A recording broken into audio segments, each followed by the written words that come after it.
The EU is sending threatening letters to Elon Musk telling him to control his platform. Joe Rogan notes that Canada is controlling podcasts in an unprecedented way. And you know the government wrote to YouTube about demonetizing this channel. So what do we do about this global crackdown on free speech? And who are we going to say anything to?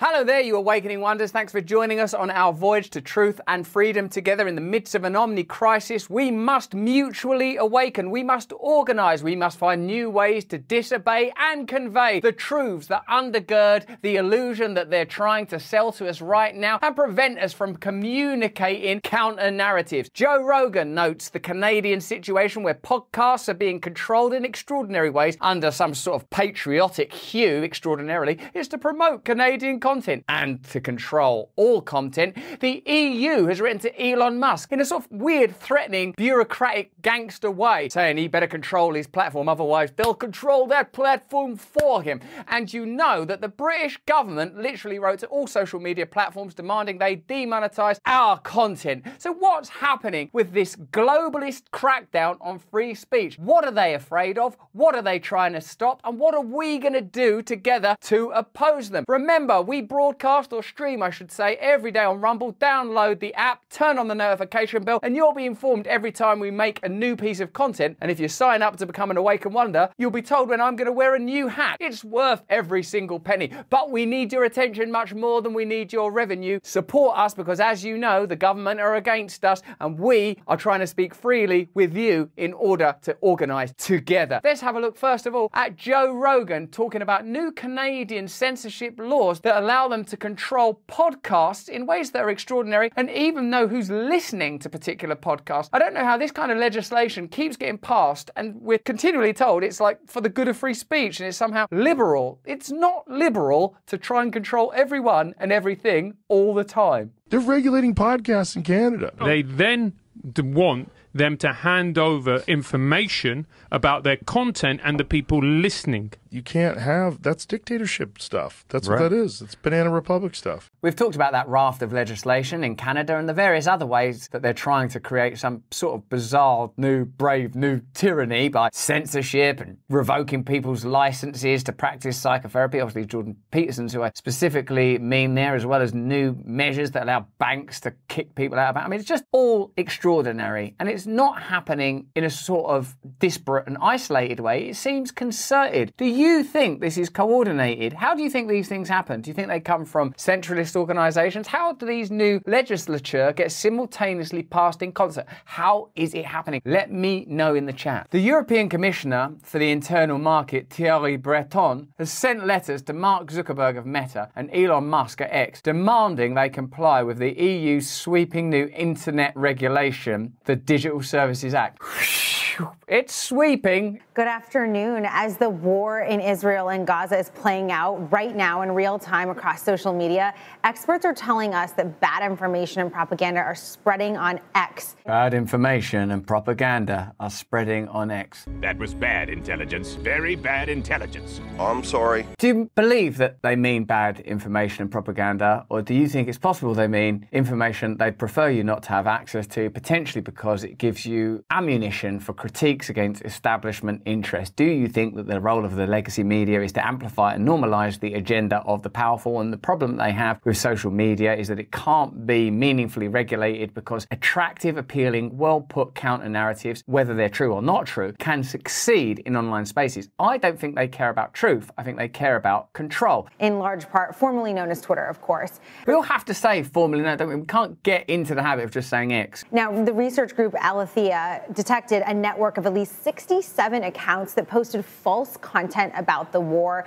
and they've gotten millions of views. And researchers have not identified who is behind these accounts. Another way that the current escalating conflict in the Middle East is being exploited is with calls for censorship. Any crisis that occurs will now be utilised to create authoritarian measures, to create a climate where authoritarianism is required and then to sort of pass laws. This happens all the time now. We've recognised this system. That used to be almost a kind of conspiracy theorist scam bit and analysis. Now it's just, well, like, it's just like gravity. It's just a law that you watch continually. There's this crisis, therefore we're going to have to do these things where you sort of have to suffer under new legislation and ultimately we get more authority. It's always what happens. If you notice that, let me know in the chat. And this, of course, comes after Elon Musk, the owner of X, laid off much of the team, the trust and safety team, responsible for monitoring posts when he took over the company. That trust and safety team were all from the FBI and the CIA. We know it's like the Twitter files never happened. They didn't report on that Twitter file stuff at all. They just ignored it. Such an amazing story. Hey, look, the CIA and the FBI are literally paying money. They're infiltrating. They're controlling this information. Presumably, they're doing that at legacy media. They're certainly doing it at Facebook. Just no one talked about it. So what is that? You know, Joe Rogan's taking some cough medicine I don't agree with.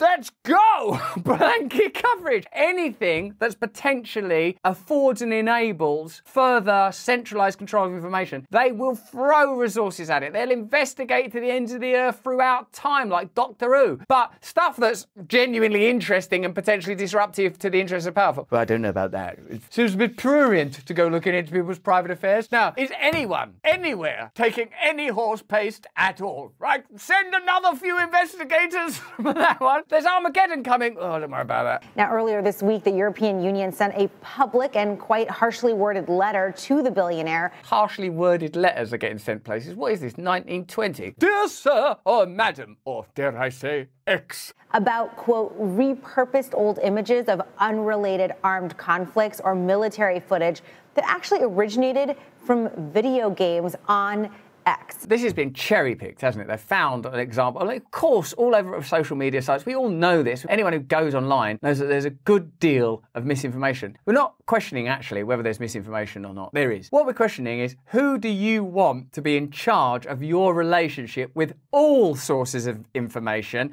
and who do you want determining what qualifies as misinformation and disinformation? Do you want it to be the same people and institutions that have dedicated their entire existence to controlling and exploiting you, and as from 2001, 2008, 2019 onwards have used every single crisis to create more difficult conditions for ordinary people? Energy crisis, subsidized energy companies, more profit for energy companies, wars, military-industrial complex profits, health crisis, pharmacological profits for pharmaceutical companies. Why on earth would you say, let's put the people behind that in charge of what we can say to one another? They're plainly, absolutely delightful. They asked Musk to immediately remove that, what they call illegal content and disinformation. Otherwise, penalties can be imposed on the Silicon Valley company. Now, Musk turned around and he asked the EU to please list the violations that they're alluding to.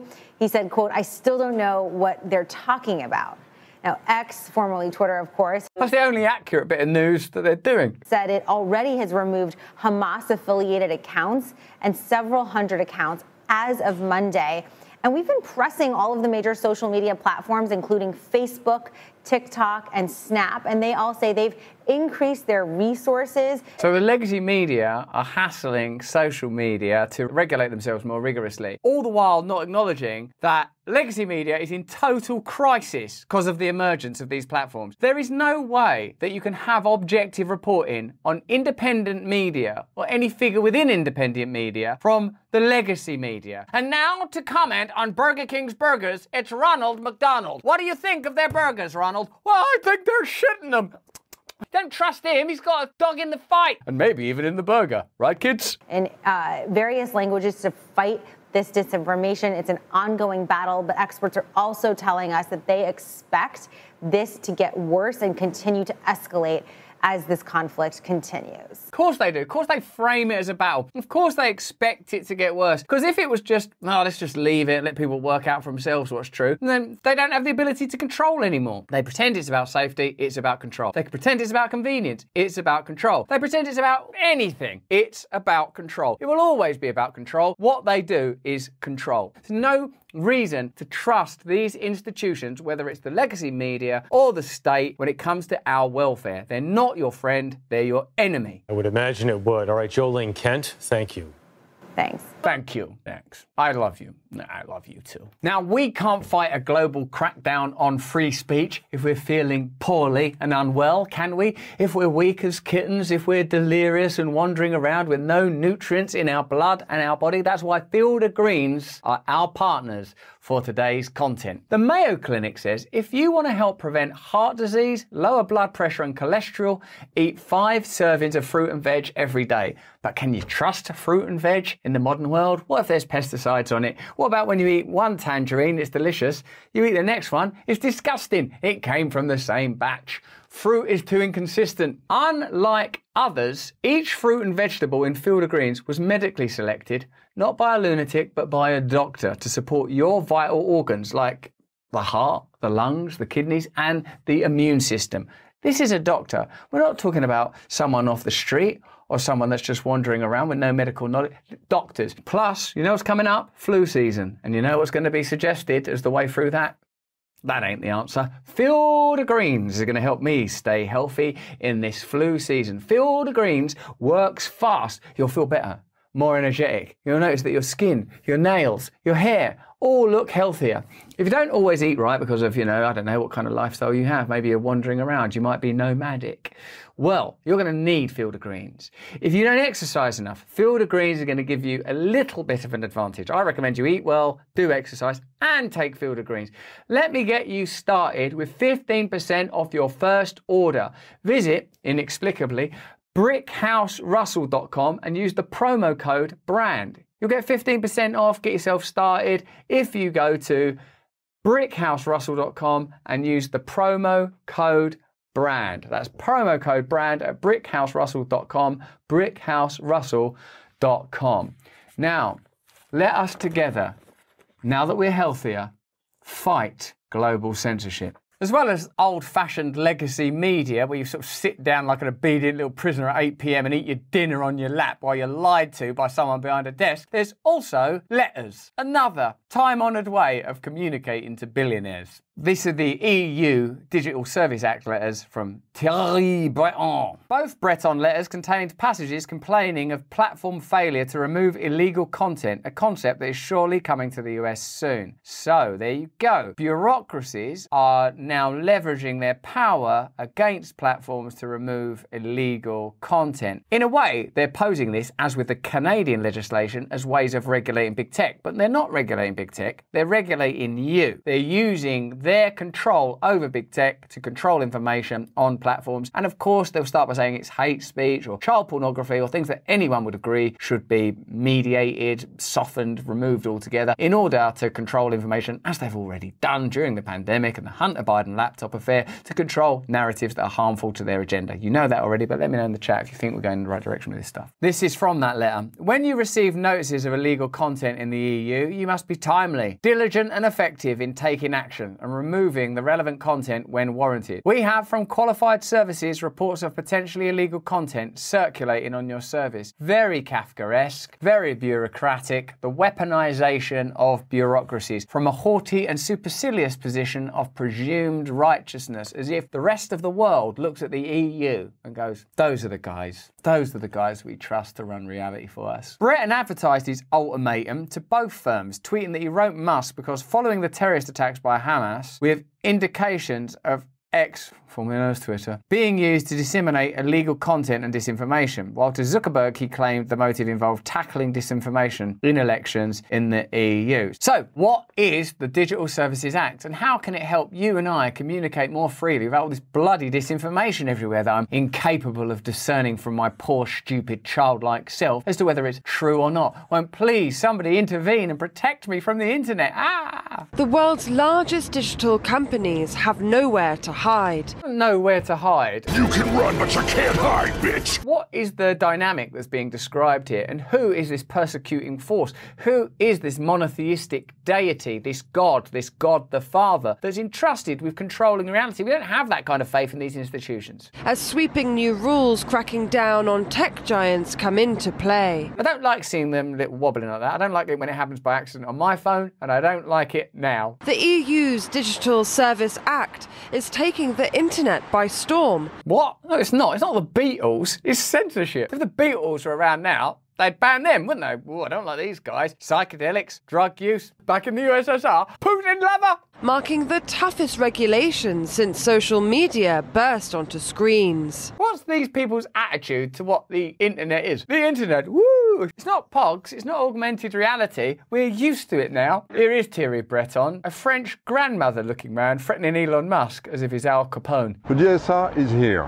to protect free speech against arbitrary decisions, and at the same time to protect our citizens and democracies against illegal content. That's what tyranny looks like now. Boring. Boring and bureaucratic. We need to control these things. It's Huxleyan, it's Kafkaesque. We've been warned in literature. The collective consciousness of our kind and our genii has been telling us that this centralised authoritarianism was on its way and now it's arrived. It's not melodramatic, militaristic and theatrical like the barbaric dictatorships of the last century. It's dull and anodyne and banal. What we are going to do is if we think that something is bad, we will just prevent you from seeing it. Well, look at what's packed into that. We know better than you. You're sort of a bit like a child. You trust us to make these decisions. No, no, no. If you're watching in Europe and own a smartphone, which probably applies to everyone, then you're going to start noticing changes over the next few months with new safety, verification and consent features. What?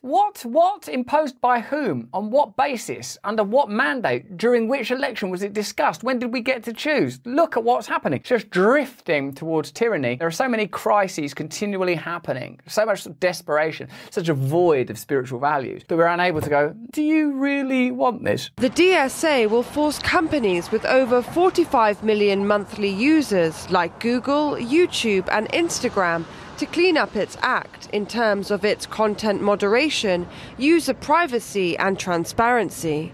But this laundry list is still unclear over free speech. Yes, that's curious that that's opaque, isn't it? That they're clear about many aspects of the bill, but when it comes to Article 33, free speech, suddenly it becomes quite mysterious, vague and open to interpretation. I wonder whose interpretation. Most large platforms already remove lawful but awful content. Can't have things like lawful but awful just because it rhymes. It's not lawful, but it's scoreful. Stick it in a drawer full, more full of lies. Awful is subjective. What lawful and awful is about is I'm going to decide what I consider to be awful. I think it's awful that Donald Trump might win the election, therefore I think it's lawful to suppress this Hunter Biden laptop story. I think it's awful that people might not be subject to authoritarian centralised control, therefore I think it's lawful to claim that this pandemic is worse than it actually is. What I think is awful and not lawful is not allowing sentient, awakened adults to have democratic purchase and control over their own lives. The EU is yet again placing a magnifying glass over the World Wide Web,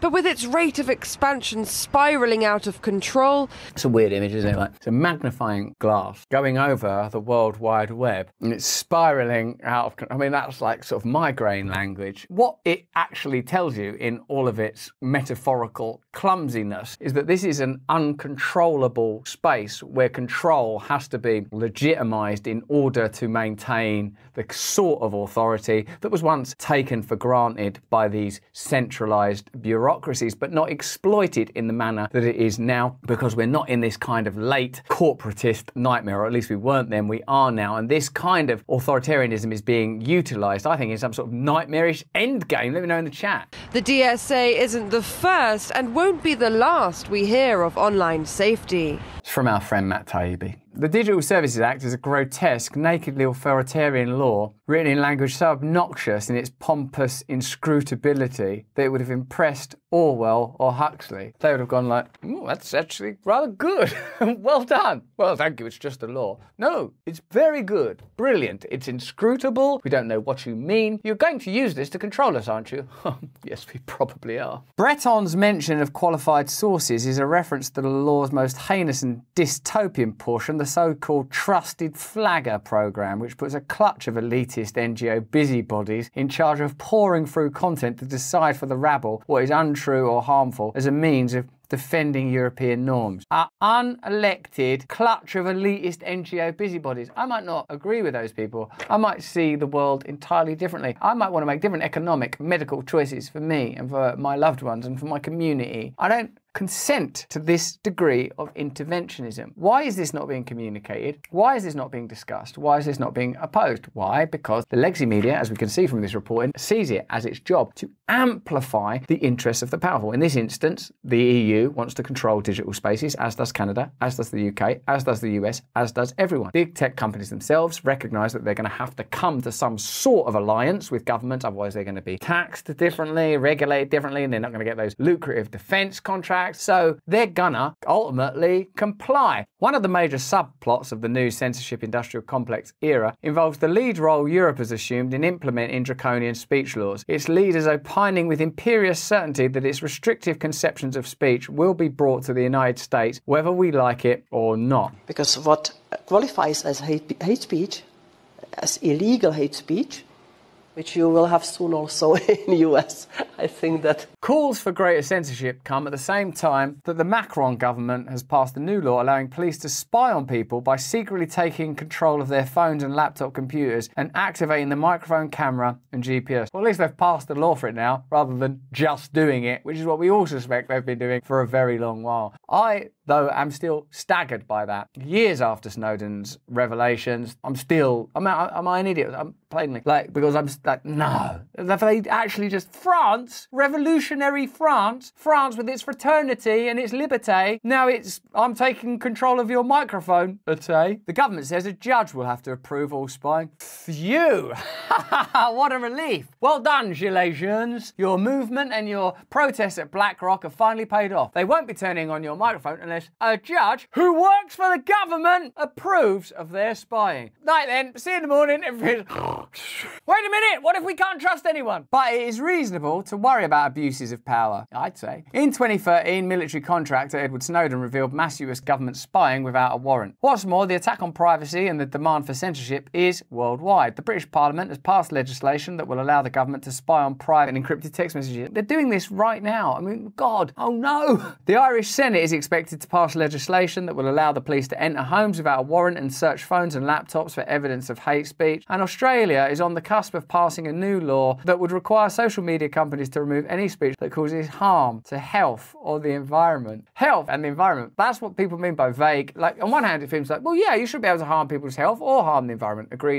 But the environment means everything and health means everything, which would allow government censorship of criticisms of its climate and energy policies. We're going to leave that here on this platform. You know why. Hit the link in the description to see the video in full on Rumble. Stay free.